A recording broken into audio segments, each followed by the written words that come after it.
Thomas adored the Christmas season. He was busier than ever, taking goods and passengers up and down his branch line. He loved seeing the smiling faces of the villagers. It even made the thought of wearing his snowplow more bearable. Annie and Clarabelle, on the other hand, had their quandaries with the holiday season. They liked helping the townsfolk, but they were older coaches and didn't fancy the hustle and bustle. Thomas tried to keep them in good spirits, but as the days ticked on, it became quite an ordeal. One morning, close to Christmas, Clarabelle felt cantankerous. "Another parcel, bag, or box and I'll burst," she wailed. "Bother your boxes," huffed Annie. "My upholstery won't last to the new year if I have any more passengers." "Oh, come on, you two," chuckled Thomas. "Christmas Day is nearly here. We can't let the passengers down now." "It's all right for you," replied Clarabelle. "You've only your driver and fireman to carry. We're positively packed." All day, the grievances continued. Thomas tried everything. He stayed with the coaches between runs, kept them warm with his steam, and listened intently to their complaints. Alas, nothing satisfied Annie and Clarabelle, and their foul mood was rubbing off on everyone.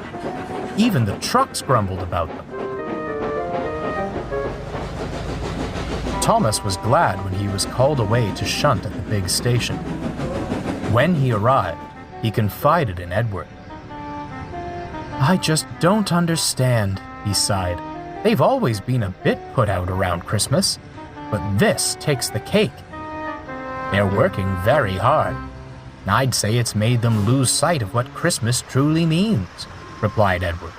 "I think I know how to fix that."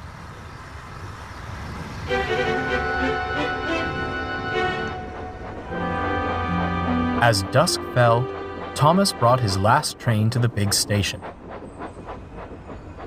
Annie and Clarabelle were glad to be finished for the day, or so they thought.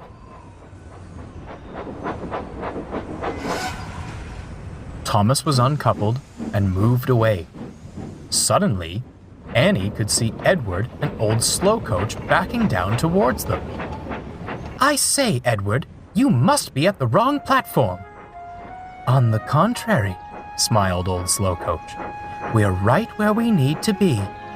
The vicar is hosting a dinner at the church for those less fortunate," said Edward. "We have many volunteers and supplies to deliver, but can't do it ourselves." "That," finished Thomas, "is where you two come in." Annie and Clarabelle didn't know what to think. They were exhausted, but knew it wasn't proper to complain about helping with such a cause.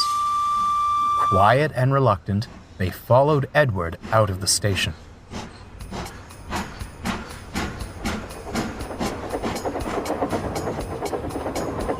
As the evening crept on, a light snow fell. Edward made several stops, picking up more volunteers and supplies at each station. It wasn't long before the train was packed, and Annie and Clarabelle began to grumble.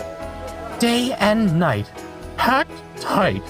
"There is a time and place," interrupted old Slow Coach, "to consider our own needs before others.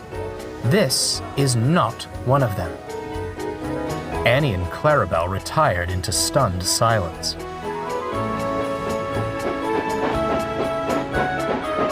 When they arrived at the church, the coaches could hardly believe their eyes. Brilliant lights had been strung up, Christmas trees dotted the yard, and a large crowd had congregated outside. The volunteers spilled out of the compartments and eagerly unloaded supplies from Clarabelle. Soon, the smell of food wafted from the church kitchen. The crowd worked their way inside, eager for a hearty meal. Annie and Clarabelle soon heard the sounds of carols and laughter. "Lovely, isn't it?" smiled old Slow Coach. Hard work to put it all together, but it's work that matters. At the end of the night, the vicar spoke to Edward. A most remarkable turnout, he beamed. Bless you, Edward. Your help made this all possible. Well, thank you, Your Reverence, said Edward. But we couldn't have done it without Annie and Clarabelle. Their assistance was invaluable. It was the least we could do, said Clarabelle. And we'd do it again in a wheel turn. Wouldn't we, Annie? Indeed we would, Clarabelle. One thing you can and should do is get some rest, smiled Edward. Come on, let's get you back to the junction.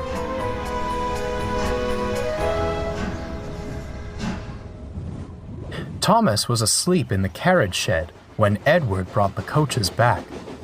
He stirred as they were shunted alongside. Well then, he yawned.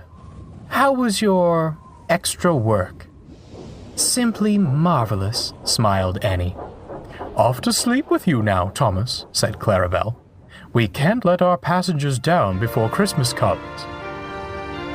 Thomas chuckled, and the three friends fell contentedly to sleep.